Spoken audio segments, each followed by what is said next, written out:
오늘은 저희가 이제 한국 장로교회의 110주년 기념과 더불어서 이단 경계주일 예배로 하나님 앞에 드리게 되어지는데요. 오늘 갈라디아서 1장 6절에서 10절을 통해 다른 복음은 없다, 다른 복음은 없다라는 제목으로 하나님 말씀 증거하도록 하겠습니다. 한국의 장로교회는 이제 1884년 9월 달에 미국 북장로교회의 파송 선교사, 의사였습니다. 이게 목회자 선교사는 아니었고 의사로서 알렌 선교사가 와서 시작이 되었고, 우리에게 잘 알려진 이제 제중원이라는 이렇게 현대식 병원의 시작을 이렇게 세우신 분이기도 합니다. 그리고 이듬해인 1885년에 4월 5일 날 언더우드 선교사가 일본을 거쳐서 제물포 항에 도착함으로써 구체적인 이제 선교가 시작이 되었습니다. 성경이 사실은 이 선교사님들이 오시기 전에 일본과 중국에서 이미 한글로 일부분들이 번역이 돼서 출간이 되어온 상황 속에, 그래서 이미 성경을 받은 상태에서 교회가 시작이 되었습니다. 그래서 이제 그 한국 교회 하면은 사실은 이제 전 세계 어디를 봐도 우리의 경제 성장만큼이나 신앙에 있어서도 이렇게 빠른 시간 동안 많이 성장하고 또 깊이 있게 성장한 교회가 없습니다. 사실 중국이나 이런 곳에도 많은 성도들이 있지만 신앙적인 깊이가 굉장히 사실은 좀 부족한 상황 속에 있고요. 한국 교회가 지금은 참 K-팝만큼이나 제가 한국 교회가 이렇게 선교적인 부분에서도 많은 역할을 하고 있는 상황 속에 있습니다. 원래 이제 한국의 이제 장로교회는 하나였어요. 그래서 1901년에 이렇게 그 평양에 신학교가 세워졌습니다. 그래서 하나의 신학교에서 다 공부를 했어요. 그러다가 이제 시대가 흘러오면서 학교들도 이렇게 나눠지게 되어지고 교단들도 나눠지게 되어졌습니다. 그래서 처음에 이제 그 학교가 세워진 이후에 1907년 대부흥 때 사실은 이제 노회가 세워지고, 노회는 이제 지역 단위로 하는 교회 이제 연합입니다. 그리고 나서 1912년에 전국을 단위로 하는 총회가 시작이 되어집니다. 그래서 정확히는 이제 한국 장로교회 총회가 전국 단위의 교회 모임이 시작된 지 110주년이 되어진 해인 거죠. 그래서 한국 장로교회에 이제 58개의 교단이 있어요. 장로교회만 58개의 교단이 있어요. 그 교단들이 110주년에 함께 기념하고 감사하는 예배를 드리자 해서 오늘 영상을 이렇게 틀어드린 것이고요. 어쨌든 이제 참 어려운 시기에 교회가 시대를 이끌어가는 역할을 했습니다. 그래서 독립을 위해서도 또 민주화를 위해서도 또 여러 가지 어떤 구태의 사상에서 근대화를 하는 데 있어서도 교회가 굉장히 많은 역할을 해왔습니다. 오늘 이렇게 교회가 많이 성장을 해왔는데, 교회의 이 오늘날에 이제 이렇게 성장된 교회에 무엇이 교회의 위협이 되는가? 2019년에 이제 국민일보에서 조사를 했는데 한국 교회의 가장 큰 위협이 뭐냐 했을 때 37.9%가 이단이다라고 얘기를 했어요. 그래서 인구가 감소하는 문제나 아니면 교회가 어떤 부패나 타락에 의해서 신뢰도가 추락하는 그런 문제보다도 심각한 문제는 이단 문제다라고 성도들이나 목회자들이 그렇게 인식을 하고 있다라는 것이죠. 한국 교회가 이제 어마어마하게 성장을 한 만큼 이단도, 한국 교회 내의 이단도 어마어마한 성장을 함께 하고 있습니다. 그래서 오늘날 이제 통계적으로 보면 10명 중에, 교회를 다닌다라고 말하는 사람의 10명 중에 1명 내지 2명은 이단 교회에 소속된 사람들로 우리가 파악을 할 수 있습니다. 그러나 이제 이런 그 교회 성장과 더불어 이단의 문제는 오늘날만의 문제가 아니라 초대교회의 교회가 시작될 때부터 이단의 문제가 있어 왔습니다. 한편은 교회가 계속 복음을 증거하면서 구원의 복음을 확장하고 있는 과정 가운데 동시에 교회 안에 이단들이 계속해서 들어왔던 것이죠. 그래서 보면 이제 갈라디아서는 대표적으로 사도 바울이 쓰신 초기 서신 중에 하나입니다. 교회를 개척하고 얼마 안 돼서 보낸 이 서신인데, 벌써 교회가 개척한 지 얼마 안 됐는데도 교회 안에 잘못된 가르침과 사상들이 있다라는 것들을 갈라디아서를 통해 기록을 하고 있습니다. 그래서 오늘 갈라디아서를 통해서 이 바른 복음을 우리가 어떻게 분별하고 지켜나가야 하는가, 특별히 오늘날 교회 주변의 많은 이단들의 활동들에 대해서 우리가 살펴봄으로써 우리 자신의 신앙을 바른 구원의 길로 계속해서 지켜갈 수 있는 저와 여러분 될 수 있기를 주님의 이름으로 축원드립니다. 첫 번째 한번 따라 보겠습니다. 다른 복음. 오늘 사도 바울이 갈라디아서 1장 6절을 통해서 그리스도의 은혜로 너희를 부르신 이를 이같이 속히 떠나 다른 복음을 따르는 것을 내가 이상히 여기노라. 그래서 그리스도의 은혜로 너희를 부르신 이 바로 하나님이죠. 하나님을 떠났다라고 얘기를 하고 있습니다. 그러면서 하나님을 떠난 이유가 다른 복음을 따랐기 때문이다 라고 얘기를 하고 있어요. 정확히는 이제 다른 복음은 없다라고 사도 바울이 이 선언을 하고 있는데요. 벌써 얼마 안 됐는데 다른 이단을 따라가는 것을 내가 이상히 여긴다. 이상히 여긴다라는 말의 뜻은 놀랐다라는 거예요. 사도 바울이 복음을 전한 지가 얼마 안 됐고 그 복음을 채 잊어버리기도 전에 얼마 안 됐는데 벌써 다른 복음이 들어오고 그걸 따르는 사람들이 생겼다는 것에 대해서 깜짝 놀랐다라고 사도 바울이 지금 편지를 쓰고 있는 거예요. 다른 복음이라는 어떤 복음일까요? 사실은 우리가 복음에 대한 해석과 또 그것에 대한 적용은 사실 많이 다릅니다. 우리 한국 장로교회 안에 지금 장로교회 연합에 들어있는 교단만 58개의 교단이 있어요. 굉장히 많죠. 58개의 교단은 다 독립적인 기관입니다. 서로 어떤 것들에 대해서 뭐 강요할 수 없는 독립된 기관이 58개예요. 거기 이제 한국교회는 장로교회뿐 아니라 감리교회도 있고 성결교회도 있고 하나님의 성회도 있고 다양한 교회들이 함께 공존하고 있습니다. 이러한 이제 다양한 교단들이 또 다양한 이제 교단들이 등장하게 되어지는 이유는 성경의 해석이나 적용에 있어서 차이를 갖고 있기 때문에 그렇습니다. 그러니까 성경에 대해서 각 교회마다도 약간의 차이가 있고 또 교단끼리도 약간의 차이가 존재하게 되어집니다. 그러나 우리가 이러한 다른 교단들에 대해서 복음에 있어서 해석과 적용이 조금 다르다고 해서 그것을 다른 복음이라고 우리 부르지는 않습니다. 서로 일부의 성경의 해석과 적용이 다르더라도 우리는 서로를 그리스도 안에서 한 몸 된 형제라고 부릅니다. 그래서 그 모든 교회에 대해서 복음을 인정하고 그들이 전하는 것들에 대해서 함께 협력하고 있습니다. 그러나 이제 이단이라 말하고 다른 복음이라고 말하는 것은 일부의 성경 해석이나 적용의 견해의 차이가 아니라 서로 그리스도의 몸이라고 부를 수 없을 만큼 또는 오늘 사도 바울이 갈라디아서를 통해서 하나님을 떠나게 하는 것이다 라고 말하는 정도, 그리스도를 떠나게 하는 것이다 라고 할 정도의 차이를 갖고 있는 것을 우리가 이단이라고 표현합니다. 그렇게 하는 이유는 가장 먼저는 핵심적인 우리 신앙 고백인 우리가 예배 때마다 고백하는 사도신경의 고백을 하지 않기 때문에 있습니다. 그래서 우리가 성경을 같이 믿는데 핵심적인 성경의 진리가 무엇이냐? 사도신경이라고 얘기할 수 있어요. 그 사도신경을 함께 고백하는 교회는 우리가 형제적인 교회로 주로 받아들이게 되어집니다. 그리고 이제 좀 더 구체적으로 들어가면 삼위일체나 아니면 예수님의 신성과 인성에 대한 교리에 대한 이 합치를 가지고 우리가 정통교회 또는 보편적인 그리스도의 몸된 교회라고 우리가 이야기를 하게 되어집니다. 그런데 이제 이러한 이단으로 분류되어진 교회는 전혀 다른 것들을 말하는 교회다. 구원을 기대할 수 없는 교회다라고 우리가 말할 수 있는 것이죠. 갈라디아서 1장 7절은 다른 복음은 없나니 다만 어떤 사람들이 너희를 교활하여 그리스도의 복음을 변하게 하려 함이라. 그래서 그리스도의 참된 진리로부터 떠나게 하려고 하는 것이 이러한 복음의 특징이다라고 얘기를 하고 있습니다. 그러니까 이것은 복음이 아니다, 정확히는 거짓이다라고 이야기를 하고 있는 것이죠. 어떤 사람들은 이렇게 얘기를 해요. 이단이라는 것은 기존 교회가, 기득권을 가진 교회가 어떤 교회들에 대해서 시기나 질투 때문에 이단이라고 말한다 라고 이렇게 표현을 합니다.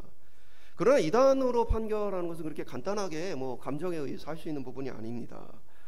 이단이라는 부분들을 판정하는 절차에 대해서 보면 이단 사상을 가진 어떤 단체들에 대해서 성도들이나 교회들이 교회에 문의를 합니다.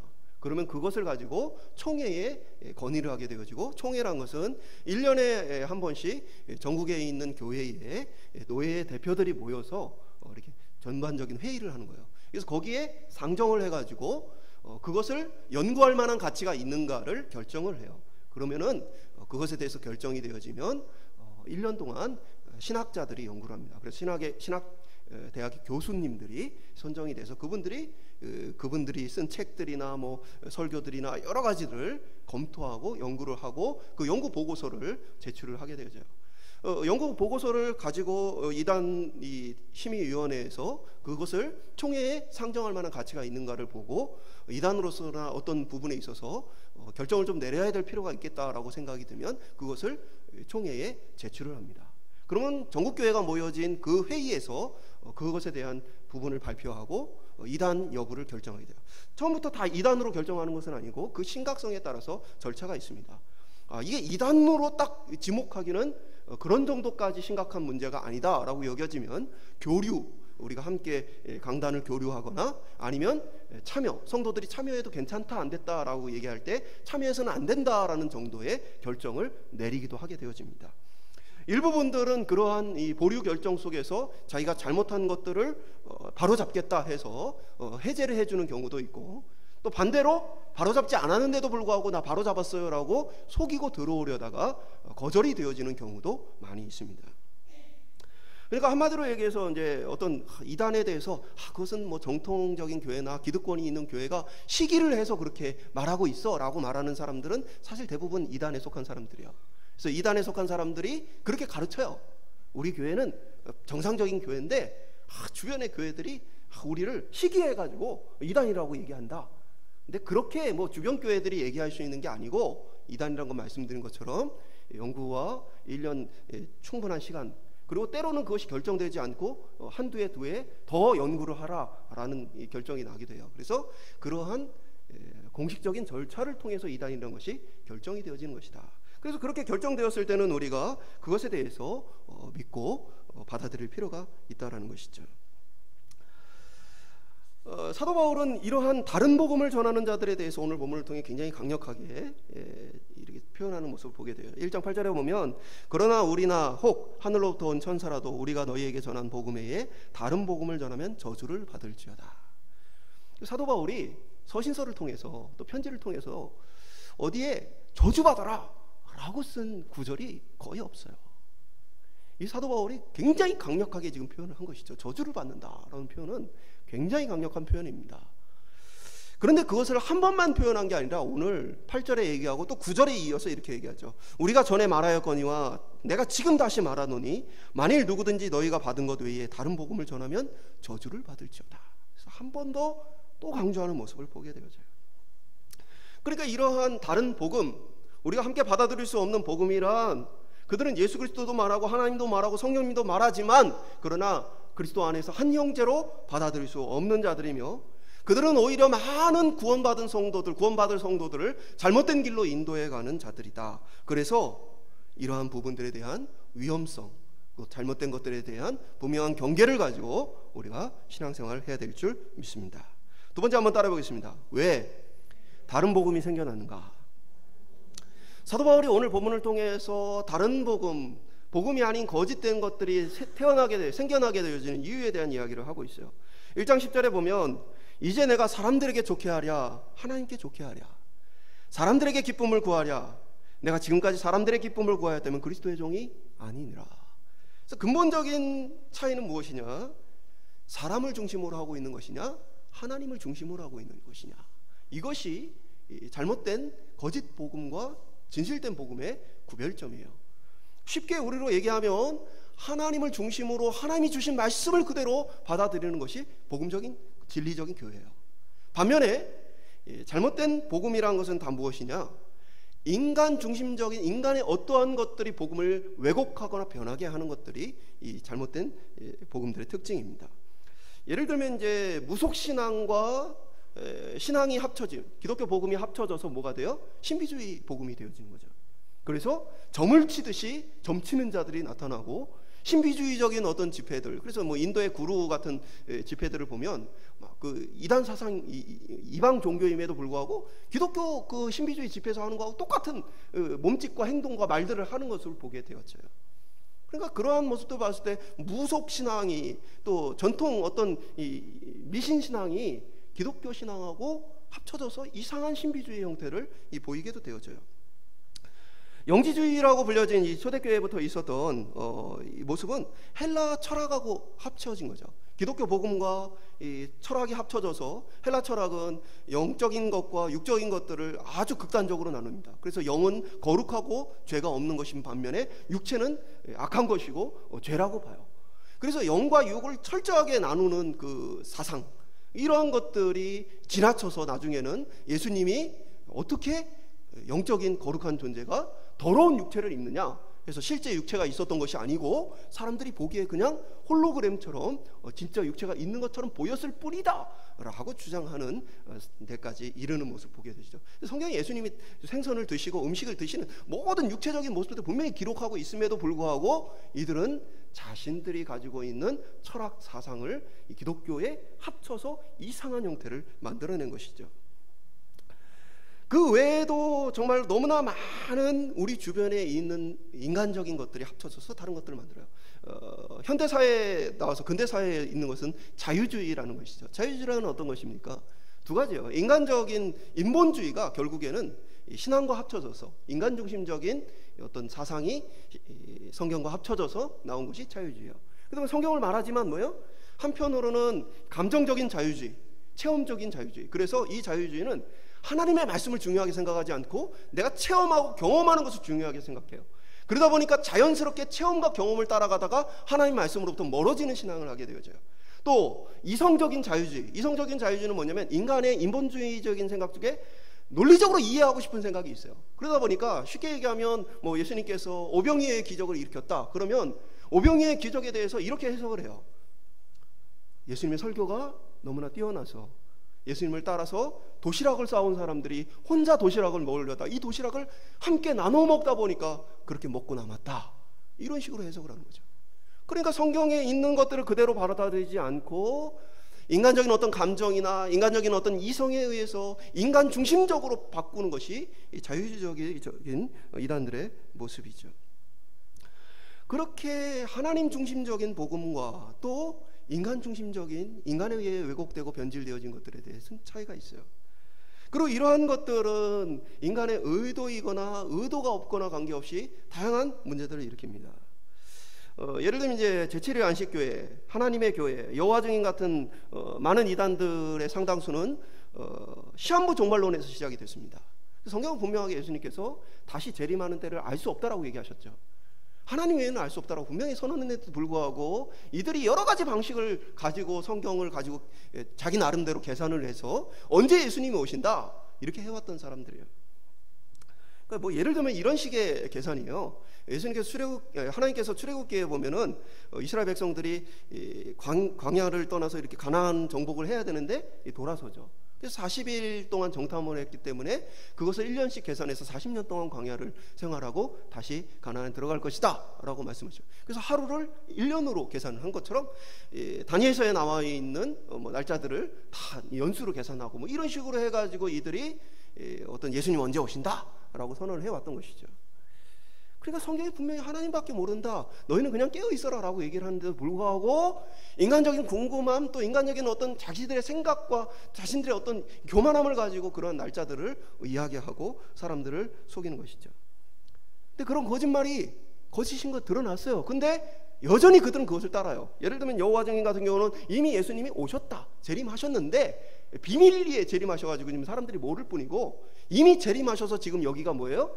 지상 낙원 천국이라는 거예요. 그래서 자기들의 모여지는 공간을 뭐라고 불러요? 왕국회관이라고 부르는 거예요. 예수님이 이미 오셨다.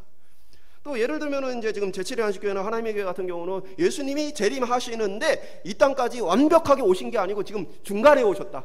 중간에 오셔서 공중에 계셔가지고 공중에서 지금 심판 준비하고 계시다. 그런 식으로 얘기를 해요. 근데 이들이 처음부터 그렇게 했던 게 아니고 처음에는 예수님 오시고 이제 끝난다라고 얘기해놓고는 안 오니까 이렇게 거짓말을 하는데도 이들은 그거 따라가고 있어요. 오늘날까지도 그런 사람들이 있는 것이죠. 또한 이들은 단순히 어떤 이러한 것들에 속아서만 그렇게 한 것이 아닙니다. 오늘 저희가 이제 수요일마다 지금 개혁교회에 대해 살펴보면서 정통교회가 무엇이냐, 그리고 정통교회가 아닌 이단교회가 무엇이냐 하면서 이단, 대표적인 이단 몇 개를 살펴보고 있는데 이단 계보들을 좀 소개를 시켜드렸죠.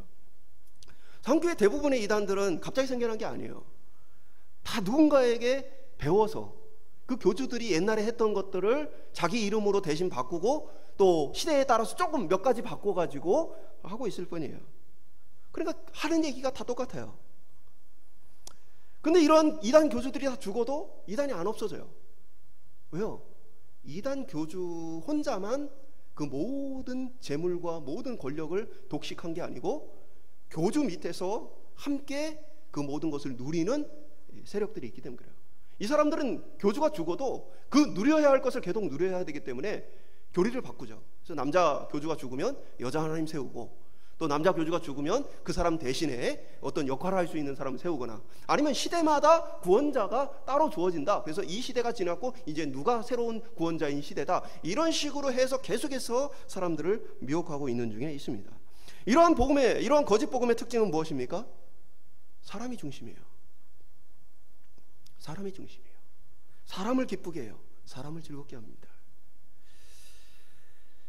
예를 들면 이제 이런 식이죠. 이러한 이단들의 비슷한 특징 중에 하나는 예수님이 십자가를 불완전한 것으로 봅니다. 자녀를 낳지 못해서, 예수님이 자녀를 낳지 못해서 실패를 했다거나, 아니면 예수님이 3년밖에 사역을 못해서 실패를 했다. 또는 예수님의 십자가는 우리의 영혼만을 구원한 것이지 우리의 육체를 구원한 것은 아니다. 그래서 육체적인 구원이 또 필요한 것이다. 그래서 뭐 자기 교주의 말을 잘 들어야 육체 구원이 된다. 뭐 그런 식인 거예요. 그러니까 이들 하나같이 얘기하는 것은 예수 그리스도의 십자가의 완전함과 예수 그리스도의 십자가의 유일한 구원의 길을 이들이 사실은 부정하고 있는 것이죠. 그러면서 이들은, 한국교회 특별히 이단들은 재림주는 동방, 곧 한국에서 오신다. 다 똑같아요. 동방의 의인, 이사야서에 나와 있는 표현인데, 이사야서에 말하고 있는 동방의 의인은, 이 동방은 페르시아를 얘기하는 것이고, 그 동방의 의인은 고레스 왕을 얘기하는 것입니다. 포로로 잡혀있는 이스라엘 백성들을 이제 하나님께서 작정하신 때에 따라서 고레스 왕을 통해서 이제 고향으로, 예루살렘으로 돌아갈 수 있도록 하나님께서 그들을 풀어주실 때를 이야기하고 있는 거예요. 1차적으로. 그리고 이제 궁극적으로는 예수 그리스도를 얘기하고 있는 거죠. 근데 이들은 그 동방이 어디냐? 동쪽 끝에, 뭐 동쪽 끝이라고도 표현 안 했는데 굳이 동쪽 끝이라고 얘기해서 일본, 중국, 한국 이 중에서 의인이 나올 만한 데가 어디냐? 그래도 예수님 제일 많이 믿는 사람이 있는 한국 아니냐 하는 게 다 이들의 똑같은 주장이에요. 왜? 옛날에 교주들이 다 그렇게 가르치며, 그러면 그 동방 중에 의인이 누구냐? 바로 자기들이라고 그렇게 가르쳐 왔거든요. 재밌는 거는 중국에서 등장하는 이단들은 동방이 중국이라고 얘기하고요, 일본에 등장하는 이단들은 동방이 일본이라고 얘기합니다. 엉터리 얘기를 하고 있는 거죠. 또 비슷한 특징 중에 하나는, 예수님 뭐라고 하셨어요?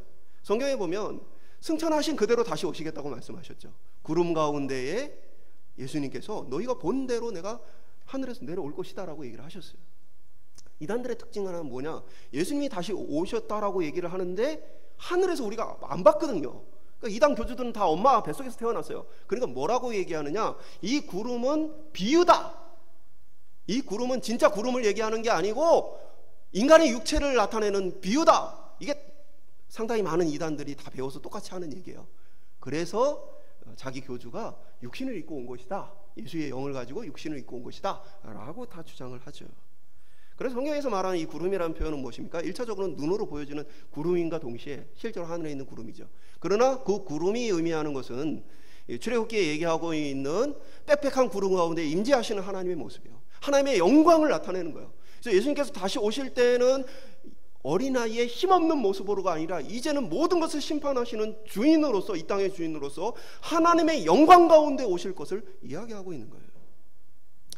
이러한 인간을 즐겁게 하는 가짜 복음들은 그런 가짜 복음들의 특징이 나타나게 되어집니다. 교주들은 하나같이 대부분 자기 아내 말고 다른 여자들하고 다 결혼 사진 이렇게 찍은 사진들이 있어요. 악한 것이죠. 굉장히 비도덕적인 거예요. 그러면서 이제 성도들이 문제를 제기하지 못하도록 이것은 영적 결혼이다라고 얘기해요. 통일교회 문선명, 뭐 신처제 이만희, 뭐 박태선, 뭐 거의 똑같은 패턴이에요. 자기 부인 외에 다른 여자하고 같이 지내면서 같이 사람들 앞에 다 이렇게 본부인이 아닌 사람들은요, 그 영광스러운 이 정식적인 자리를 원하거든요. 그러니까 그 자리를 채워줄 수 있는 건 뭐예요?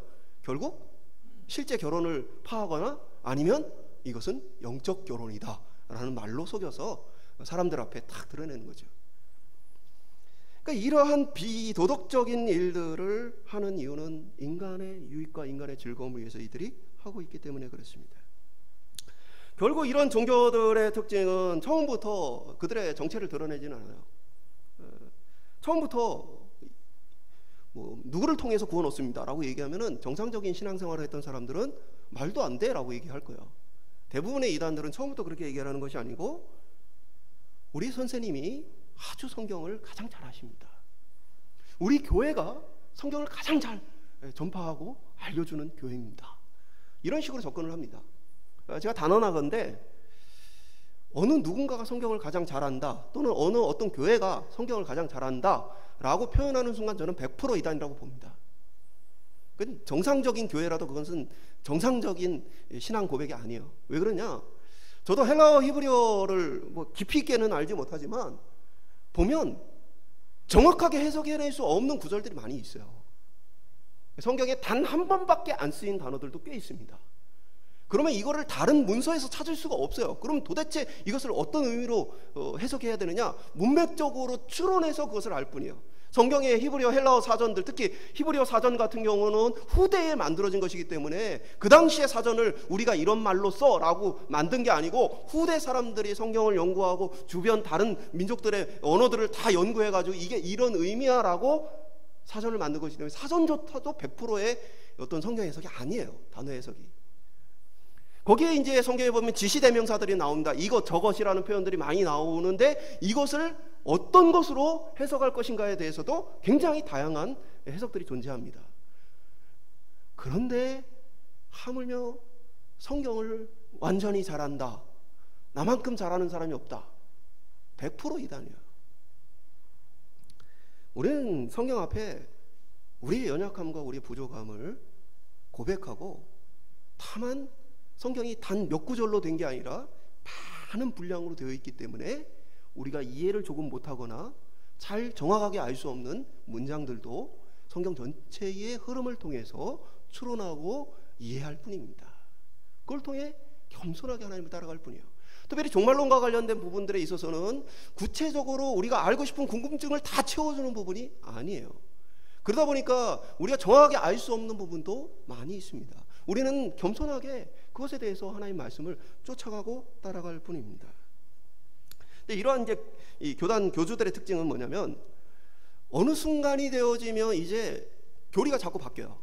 왜냐면 처음에 했던 얘기들이 이제 더 이상 지킬 수가 없어요. 예를 들면 모 교단은, 모 이단은 영원히 산다라고 주장하다가 이제 교단의 교주가 죽을 때가 되니까 죽을 수도 있다.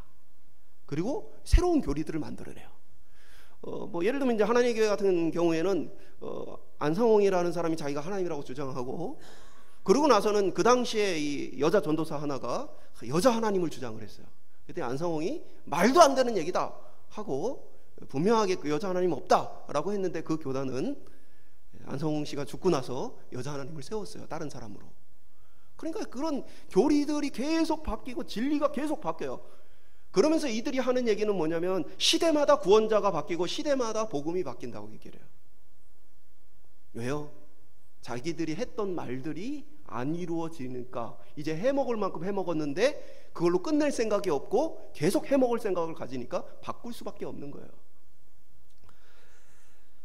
그러다가 이제 어디까지 가냐? 성경은 불완전하다. 그래서 시대마다 이 진리가 바뀌는데 성경은 2000년 전에 살았던 그 사람들을 대상으로 쓰여진 거기 때문에 오늘 우리에게 안 맞다 하면서 교주가 쓴 새로운 책을 진리로 받아들이는 그러한 때까지 지금 와 있습니다. 성경은 분명하게 우리에게 선언합니다. 사도행전 4장 12절, 다른 이로서는 구원을 받을 수 없나니 천하 사람 중에 구원받을 만한 다른 이름을 우리에게 주신 일이 없음이라. 여러분, 예수 그리스도 외에는 다른 구원자가 없습니다. 영으로 받았다, 어떤 것으로 왔다, 여러분 없습니다.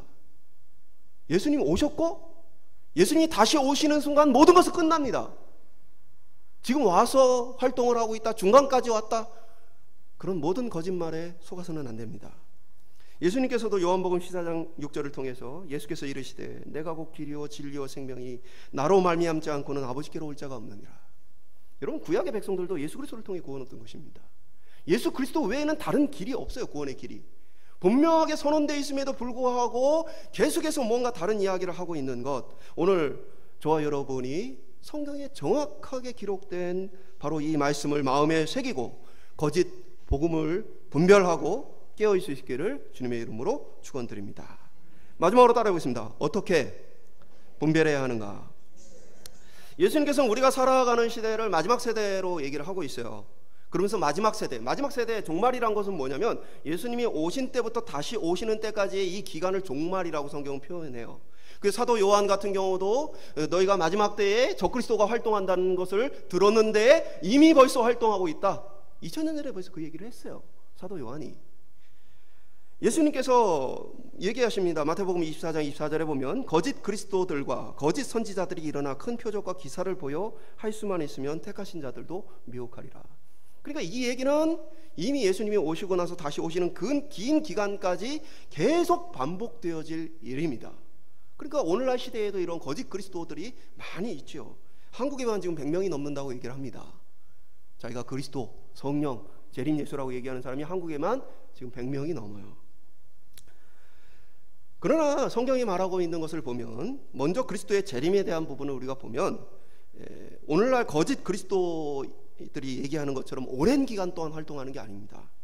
마태복음 24장 27절에 보면 번개가 동편에서 나서 서편에 번쩍임 같이 인자의 임함도 그러하니라. 예수님 뭐처럼 온다는 거예요?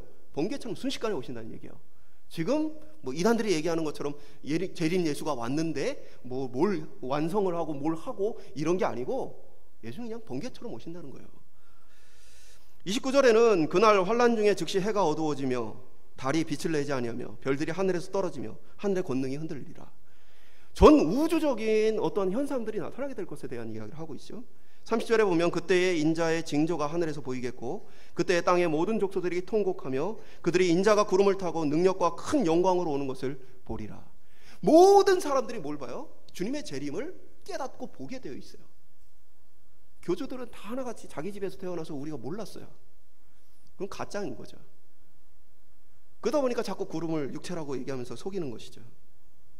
주님이 오시면 순식간에 모든 것은 끝납니다. 주님이 오시는데 뭘 더 준비하고 뭘 하고 그럴 수 없어요. 주님이 오시면 끝이에요. 그러니까 우리에게 뭐예요? 주님 오실 때를 깨어서 준비하고 있으라고 얘기하는 거죠. 만약에 주님이 오셨는데 우리가 뭘 더 준비할 수 있으면 깨어있을 이유가 뭐 있어요? 그때 가서 준비하면 되죠. 그러나 성경은 주님이 이처럼 번개가 이만처럼 순식간에 오시기 때문에 늘 깨어 있으라 라는 얘기를 하고 있는 것이죠. 오늘날 이단들은 자신의 정체를 속이고 때로는 다른 한편으로는 많은 교세를 가지고 있으면 다른 한쪽에서는 아주 당당하게 이단임을 드러내면서 사역을 하는 모습 보게 되어집니다. 오늘날 집으로 찾아오거나 길거리에서 다양한 형태로 접근합니다. 신앙생활을 하고 있습니다 라고 여러분이 대답을 하는데도 불구하고 여러분을 붙들면 100% 이단입니다. 예수를 믿고 있는데 더 이상 무슨 얘기를 하겠어요? 기껏해야 그러면 뭘 통해 구원 얻습니까? 예수 그리스도를 통해 구원 얻죠. 믿음을 통해 구원 얻죠. 그 이상의 더 이상의 말이 표현 없는 거예요. 근데 교회 생활 잘하고 있는 사람은 계속해서 붙들고 이렇게 뭔가 하려고 한다 하면 벌써 그건 이단이에요. 이단들이 갑자기 여러분의 주변의 지인들을 통해서도 만남을 유도합니다. 제가 제 제자들도 이제 많이 이렇게 거쳤던 일들인데 갑자기 지인이 전화가 와요. 만나자, 오랜만에 만나자. 특별히 이제 주 타겟이 되는 세대는 고3 수학력 시험 딱 끝나고 나면은 친구들이 갑자기 전화 와서 수능 끝났는데 우리 같이 만나서 영화 보자, 밥 먹자. 그 뭐 이거 어른들도 마찬가지야. 그러면은 만나가지고 영화 보고 밥 먹고 그리고 카페에서 차 한잔 할 때 옆에 우연히 선교사님 만나는 거예요. 그래서 그 친구가 선교사님 어떻게 한국 들어오셨어요? 뭐 그러면서 얘기 나누다가 신앙적 얘기 나누다가 넘어가는 겁니다. 정상적인 목사와 선교사는 다른 교회 성도들에 대함에서 조심합니다. 그러니까 저도 예를 들면 다른 교회 성도님들이 저에게 뭐 굳이 상담을 요청하면 제가 상담을 하죠. 그러나 제가 의도적으로 그분들에게 전화하고 찾아가고 신방하고 하지 않습니다. 왜요? 그분들은 하나님의 질서 안에서 그분들을 돌볼 목자를 하나님 따로 지정하셨어요. 그래서 그것을 신앙생활 하고 있는 거예요. 그렇다면 내가 말씀드린 것처럼 신앙의 해석과 성경의 해석과 어떤 적용에 있어서의 서로 약간의 차이가 있을 수 있어요. 그 약간의 차이 때문에 저로 인해서 그분이 원래 있던 목회자를 잘 따라가지 못할까 봐 조심합니다. 그래서 일부러 찾아가고 얘기하고 만나고 하지 않습니다. 이게 정상적인 목회자예요. 근데 내가 신앙생활 하고 있는데도 불구하고 나를 찾아오고 만나려 하고 그렇다면 그냥 이단으로 보셔도 됩니다. 이단 내지는 잘못된 신앙관을 가지고 있는 것이죠. 개인적인 이런저런 이유로 성경 공부나 상담을 가장해서 자꾸 만남을 유도하는 것들의 특징이에요. 특히 상담. 상담 엄청 많습니다. 이단들은 대부분 이 체계적인 정보를 가지고 접근을 해요. 예를 들면 이런 거예요. 실제로 이제 제가 있던 교회에 있었던 일인데, 장사하시는 분이에요. 장사하시는데 장사가 안 돼서 굉장히 마음에 어려움을 갖고 있었어요. 근데 친밀한 몇몇 사람들만 그렇게 장사가 안 돼서 좀 힘들다는 걸 알고 있었어요. 어느 날 어떤 사람이 찾아왔어요. 찾아와서 제가 기도하는 중에, 저는 신앙생활하는 사람인데 기도하는 중에 성도님 가게하고 성도님 자꾸 떠올라서 생각났어요. 기도해드리러 왔어요. 그러면서 이 장사가 안 되고 힘들더라도 힘내고 용기 내시라고 막 기도해주고, 그리고 물건도 팔아주고 가요. 이단이에요. 누군가가 이미 이분은 이것 때문에 어려움을 겪고 있어 라는 정보를 줬고, 그렇게 해서 몇 번 찾아가고 하면서 신앙적인 대화 나누다가 데려가는 거죠. 마음의 어려움이 있는 친구들, 고민이 있는 친구들, 이 정보 이미 넘어갔어요. 그래서 이미 그것을 가지고 우연히 만났을 때 자연스럽게 대화를 나누다가 그런 문제들에 대한 얘기를 해요. 이런 자녀들에 대한 고민들, 뭐 어떤 직장에 대한 고민들, 어떤 많은 어려움들, 이러한 것들을 가지고 대화를 나눕니다. 특별히 뭐 이렇게 교회 안에까지도 침투를 시키는 그런 이단들도 있어요. 그런 경우에는 물색 대상들을 찾습니다. 그래서 교회에 불만이 있는 사람, 목회자에 불만이 있는 사람을 찾아서 그 사람을 계속 부추깁니다. 그래서 제가 실제로 만났던 분인데, 서울에 있는 굉장히 큰 교회였습니다. 이 교회에 성가대를 하는 분이었어요. 근데 이분이 그 교회에서 그 목회자, 물론 그 목회자 잘못된 부분이 있어서, 근데 그 목회자를 쫓아내고 교회를 쪼개는데 1등 공신이었어요. 근데 그분이 제가 섬기는 교회로 왔어요. 그 저한테 솔직하게 이야기를 하더라고요. 자기가 성가대를 하면서 그 성가대 사람들을 중심으로 해가지고 교회를 쪼개고 그런 역할을 앞장서서 했다. 근데 자기가 그 일을 하고 나서 뒤를 돌아봤더니 자기를 부추기면서 정보를 주고 했던 그 사람, 자기 아내를 비롯해서 이 사람들이 다 신천지였더라. 심지어는 자기 자식들도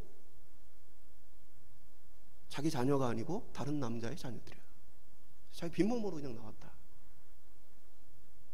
그러니까 자기도 모르게 그냥 옆에서 정보 소스를 주니까 의협심을 가지고 정말 정의를 외쳐야 되겠다는 마음을 가지고 이용을 당했던 것이죠. 어마어마한 일들이 지금 교회 안에서 많이 나타나게 되어집니다. 젊은이들 취업이 안 될 때 거짓 회사를 만들어 놓고는 우리 회사는 기독교 회사라 말씀과 신앙을 나누는 그런 공동체다. 그래서 저도 교회 다니는데 잘 됐네요. 어떻게 보면 취업을 해야 될 너무나 소중한 그 귀한 시간을 잘못된 데에 빠져서 인생을 중요한 시기를 허비하게 만들게 되어져요. 어떤 이들은 심지어 이성교제도 많이 이용합니다. 그래서 제가 실제로 이제 뭐 이렇게 상담을 했던 케이스인데, 교회를 어렸을 때 다녔던 친구인데 어렸을 때 배웠던 거하고는 그 여자친구하고 같이 성경 공부를 하러 가면 이상한 거예요. 그래서 이제 저희 청년에게 내가 성경 공부를 요즘에 하고 있는데 좀 어렸을 때 배운 거하고 좀 달라, 좀 이상해. 그래서 제가 상담을 했는데 이단이었어요. 그러니까 이성교제를 통해서 결혼을 전제로 교제를 이렇게 해서 그 남자는 이제 마음을 다 주고, 어차피 우리가 결혼을 하면 같이 신앙생활을 하면 좋겠다, 뭐 그러니까 그냥 따라갔는데 이단인 거죠. 누군가의 마음과 누군가의 삶을 거짓말로 빼앗는 중요한 범죄. 그들은 부끄러워하지 않아요. 거짓말을 아주 당당하게 생각합니다. 전략으로 생각을 해요. 전략으로 가르칩니다. 제가 이게 갑자기 이제 전화를 받았던 한 친구가 있는데, 한 청년이 전화가 왔어요. 그래서 상담하고 싶다. 그래서 우리 교회 청년도 아닌데, 그래서 왜 그 본교회 목사님이 가서 상담을 해라 했더니, 자기가 신앙생활을 안 한 지가 지금 너무 오래돼서 어디에 도움을 구해야 될지 몰라서 인터넷에서 가까운 교회 연락처를 찾아가지고 지금 전화를 한 거다. 자기가 너무 고민스러운데 좀 상담을 해주면 좋겠다. 만났어요. 이단이에요. 배운 것들이 이단에서 배운 거예요. 얼마 후에 또 전화가 왔어요. 무슨 한 번만 더 만나달라. 자기 친구가 있는데 그 친구도 똑같이 지금 자기하고 처해 있는데 그 친구도 만났으면 얘기를 해달라. 만났어요. 만나러 왔는데 이제 저에게 전화한 친구, 그 친구가 말한 친구, 그리고 또 다른 한 사람, 그래서 3명하고 제가 얘기를 나누게 되어졌는데, 데려온 친구는 자기처럼 이단에서 처음 공부하는 친구가 아니에요. 그 이단은 처음 공부하는 친구들 사이사이에 자기들 요원들을 심어 놓습니다. 이들의 역할은 뭐냐면 옆에서 계속 감시하는 거예요. 그래서 이 친구가 예를 들면 이런 거예요. 공부를 다 마치고 자기들끼리 이렇게 얘기를 할 거 아니에요. 오늘 배운 거는 옛날에 내가 배운 거하고 좀 달라, 좀 이상한 것 같은데? 그러면 거기서 이야기를 해주거나, 아니면 얘가 지금 이거에 대해서 좀 이상한 생각 갖고 있다는 것들을 빨리 알려가지고 조치를 취할 수 있도록 하는 뿌락지예요. 뿌락지를 공부할 때부터 심어놔요. 근데 얘는 처음에 그 순수한 마음으로 나도 이단에 빠질 뻔했는데 이 친구도 빠지면 어떻게 하나 해서 그 뿌락지를 데리고 온 거예요. 그래서 제가 전화했어요. 걔 뿌락지야. 걔는 너처럼 거기서 처음 공부하는 애가 아니고, 걔는 너의 일거수일투족을 감시해서 보고하는 애야. 걔를 불쌍하게 생각해갖고 또 연락해서 어떻게 걔를 구해줄까라는 생각하지 마. 오늘날 그렇게까지 거짓말과 속임수로 이단들이 활동을 해요. 처음부터 자신들의 정체를 드러내면 아무도 따르지 않겠죠. 그러나 사랑하는 여러분, 진리의 복음이 그런 거짓말로 증거된다는 것이 합당합니까? 거짓말은 당당하지 않기 때문에 하는 것입니다. 이단에서 자기들이 성경을 가장 잘 안다, 성도들에게, 자기 성도들에게 가르치면서 우리가 한국의 많은 교단과 교회들에게 공개 토론을 하자라고 얘기했는데 아무도 응하지 않는다. 다들 우리를 무서워해서 제대로 성경을 몰라서 그런 것이다. 그래서 교회 지역에서 공개 토론 제의를 받아들였어요. 실제로는 공개 토론 제의도 한 게 아니에요. 자기들이 그렇게 한 얘기죠. 그래서 어느 이제 지역에서 그러면 공개 토론을 하자라고 요청을 해서 논의를 하는데, 그 이단에서 말한 조건은 공개 토론을 하되 성경 빼고 얘기하자. 진리에 대한 이야기를 하는데 성경을 빼고 어떻게 얘기를 합니까? 한마디로 해서 성경 가지고는 얘기할 자신 없다는 얘기죠. 그래서 결국엔 무산이 됐어요. 근데 자기들 성도는 아직도 모릅니다. 여전히 공개 토론을 하자고 그러는데 하자고 하는 데가 없다. 우리를 다 모른다, 무서워한다 라고 얘기하고 있는 거죠. 실제로는 그 교단 교주가 과거에 공개 토론을 했던 적도 있습니다. 중간에 포기했어요. 책으로 나와 있어요. 서로 공개 토론 시작할 때부터 이걸 출판한다라고 해서 출판이 됐고, 지금 이제 절판이 됐지만 이단 교주가 포기를 했어요. 근데도 불구하고 여전히 지금도 그렇게 포기 활동을 하고 있습니다. 사랑하는 여러분, 교회는 여러분의 영적 안전을 지키기 위해 하나님께서 세우신 기관입니다. 교회의 존재 이유 중에 하나는 진리수, 진리를 계속해서 보존해야 될 사명감을 가진 게 교회예요. 그리고 그 진리를 가지고 성도의 영적인 생명을 지켜가는 것. 목사는 무슨 일을 하는 사람이냐? 목사는 성도들의 영혼을 지키는 지킴이에요. 그래서 존 오웬은 목사는 성도의 영혼을 지키는 지킴이다. 그 여러분의 모든 영적 활동들은 그것이 바른 복음인가 아닌가를 점검받아야 합니다. 당당한 진리는 거짓으로 포장하거나 숨지 않습니다. 그것이 거짓이기 때문에 속이고 숨는 것입니다. 오늘 혹시 다른 곳에서 성경 공부를 하거나 이런 분들이 있으면 얘기를 해주셔도 됩니다. 할 수 있어요. 그리고 저희 교회가 모든 성경 공부 코스를 다 갖고 있는 게 아니잖아요. 그래서 좋은 과정들이 있으면 추천을 해드릴 수 있고 또 할 수 있어요. 그러나 그것이 건전하지 않고 좋지 않은 것이라면 제가 영혼의 지킴이로서 그것은 참여하지 않는 것이 좋습니다. 이런 것은 우리 교단에서 또는 한국교회에서 참여해서는 안 되는 것으로 선언을 한 것입니다 라고 여러분에게 이야기를 해줄 수 있는 것이죠. 말씀 맺도록 하겠습니다. 다른 복음은 없어요. 다른 복음이 있는 것이 아니라 거짓 속임수가 있을 뿐입니다. 이것의 문제는 단순히 성경 해석에 약간의 차이가 있다라는 것이 아니고, 성경을 좀 다르게 해석한다는 것이 아니고, 이단이라고 판정을 내렸을 때는 이것은 예수를 믿는 것에서 벗어나서 다른 것을 믿게 하고 예수 그리스도의 복음을 떠나 하나님을 떠나 구원받지 못하게 하는 것이다 라고 우리가 이해할 수 있는 것입니다. 오늘날 우리는 성경 해석과 적용에 있어서 약간의 차이를 갖고 있는 서로 다른 신앙에 대해서 존중하고 한 형제요 한 자매로 받아들입니다. 그리스도의 한 몸된 교회로 인정하고 함께 공존합니다. 그러나 우리가 받아들일 수 없는 분명한 대상들이 있습니다. 여러분 주변에서 혹시 누가 성경을 잘 아는 사람이다, 누군가가 대단한 사람이다 라고 신격화한다면 그것에 대해서는 그냥 이단이라고 보셔도 됩니다. 성경을 가장 잘 가르치는 곳이다 라고 그 표현을 해도 이단이라고 봐도 됩니다. 오늘 우리는 오직 예수 그리스도만을 유일한 대상으로, 오직 하나님의 그 말씀을 진리로 따르는 사람들입니다. 시대마다 진리가 바뀌는 것이 아니고, 시대마다 구원자가 바뀌는 것이 아니고, 우리의 구원은 오직 예수 그리스도를 믿는 믿음을 통해서 주어지는 것입니다. 그리고 우리는 성경이나 모든 것에 대해서 완벽하지 않고 잘 알지 못합니다. 부족합니다. 더 알아가고 더 알아가기 위해서 애쓰고 힘쓰며 주님 앞에 나아갈 뿐입니다. 겸손히 주님을 알아가고 있을 뿐입니다. 오늘 저와 여러분이 이단들이 왕성하게 활동하는 이 시대에, 또 한국장로교회가 110주년을 맞았지만 여전히 너무나 많은 비진리의 잘못된 것들 속에 있는 이 시대 속에서 구원의 참된 길인 예수 그리스도를 통해 천국까지 우리가 함께 완주할 수 있기를 주님의 이름으로 축원드립니다.